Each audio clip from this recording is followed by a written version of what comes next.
Welcome to one of my most favorite houses, and well, meeting with one of my most favorite people, because look at how colorful this place is. Every time you meet Lisette Scheers, your mood just elevates, everything just goes colorful. I'm wearing one of the latest collection from Nala, I believe. This is not out yet, right? Not yet, yeah. And this is one of the current season signatures. But before we get to how Nala House became so big, how many cafes do you have, and like how many businesses is she exactly running? Where did Lisette Scheers come from? Well, it's been a total roller coaster.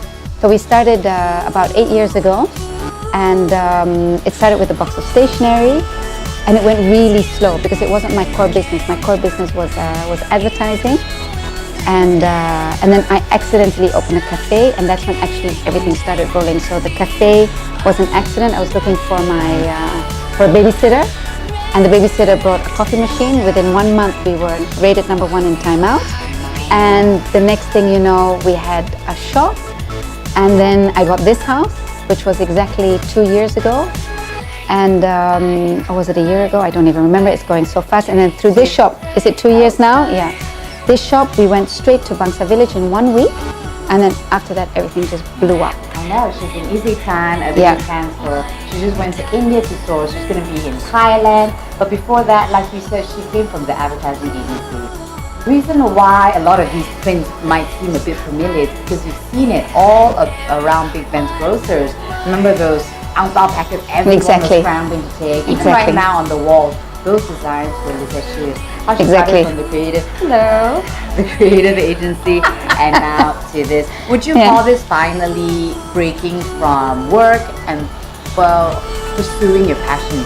Because it took a big leap, didn't it, to leave that work? It was a massive leap, and it was a very difficult leap because I was working with the big group for 5 years with the big group, and before that with Delicious. And it was an emotional leap because I was with him for so long, and it was interesting period in my life because a lot of people suggested that I shouldn't do it. A lot of people said go for it. I basically broke it with a sabbatical. Sabbatical took 1 month. And then from 1 month it took 6 months, and then the next thing you know, it just grew like crazy. So the sabbatical included that stationery box. Exactly. You see, sometimes when your calling is calling, it doesn't stop. It doesn't stop. Nala is now on everybody's list. Everybody knows Nala. You know, the Nala House Rose party on Sundays, every other Sunday, or at least a lot.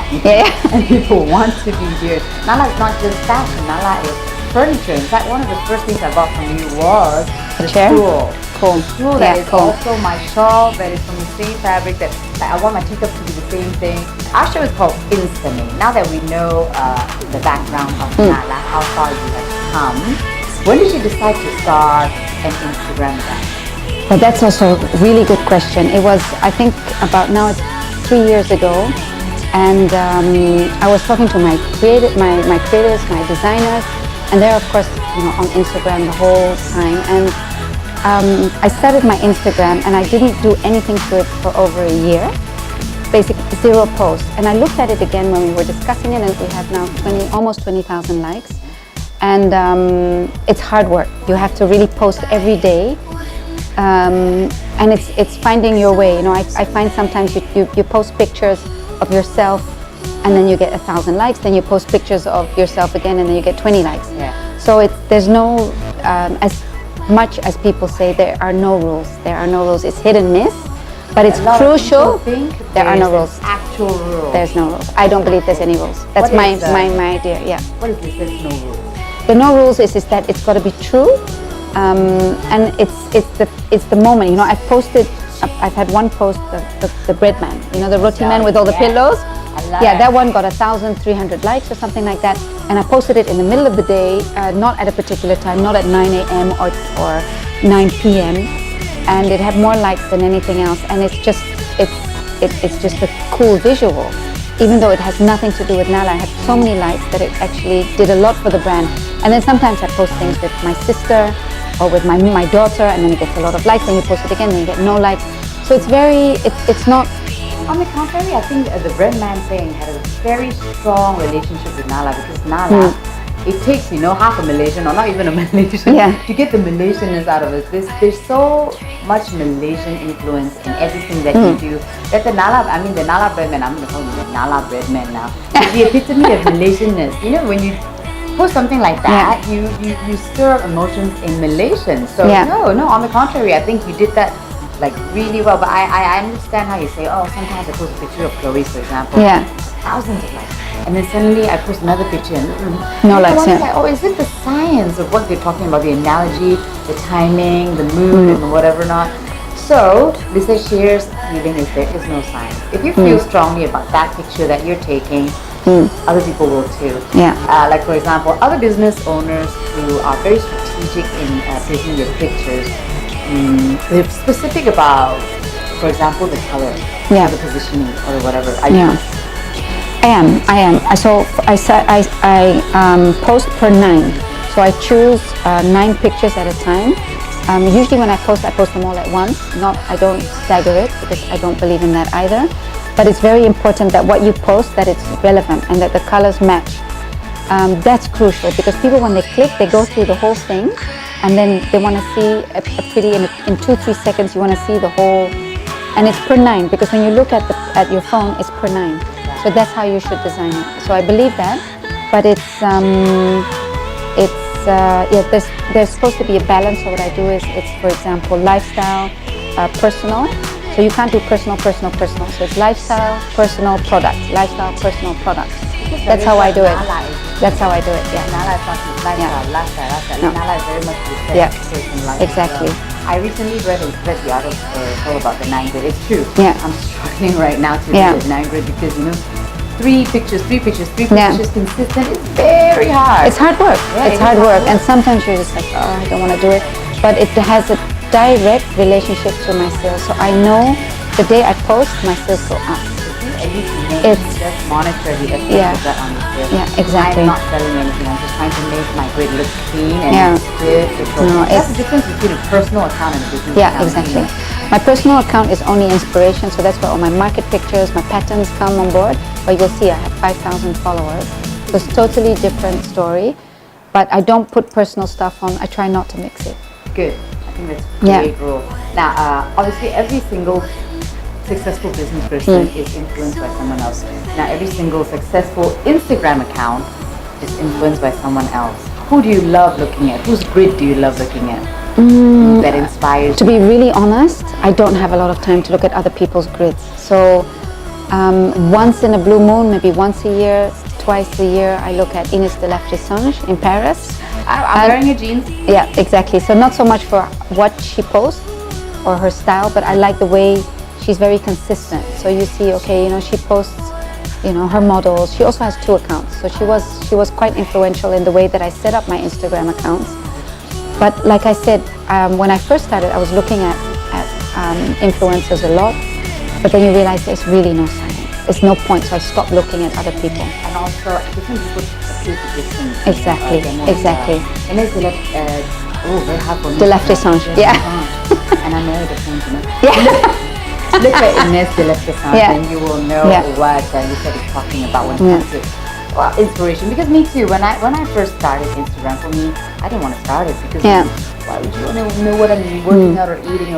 But now it is a business. But you like it or not? It is, and I'm a slave to my Instagram because once you start, you can't stop. And that's what my husband says. When are you going to get off your phone? Yeah, but they don't you can't. realize this is your money making Yeah, it machine, is. Right? It is. Now, so just to give a picture to your audience, your least engaging posts and your most engaging posts. What are your more popular posts? The absolute least engaging posts when it comes to likes are anything with text in it. Too much text. So a sale, Bangsa Village, we're doing this or we're doing that, or an event, it doesn't work at all. People are not interested. It does generate public, so it will work when you have a big sale, but and it goes down as low as 20 likes, 30 likes. And the biggest likes are interior shots by default. By default. Yes, because already the association is that. The word architectural, with a beautiful chair and a pillow, that's what has the most likes. Sometimes it's just the point of like on throw, for example. Exactly. And that's all you get. Yeah. Because people are a lot smarter. Do you realize nowadays when they, as soon as they hear the word sales, they turn off. Exactly. They turn off. Exactly. All right. So your tips for someone. I know you're not. All right. Now, Instagram has definitely boosted your business because of Instagram, Exactly. You've gone to India. Now you're in Thailand. I'm sure a lot of people in Thailand knew you through Instagram as Exactly. well. I would say Instagram helped drive your business. You didn't start your business purely through Instagram, right? Well, it definitely grew through Instagram. I can safely say that without Instagram, I wouldn't be where I am today, for sure. And that is a great end to the conversation.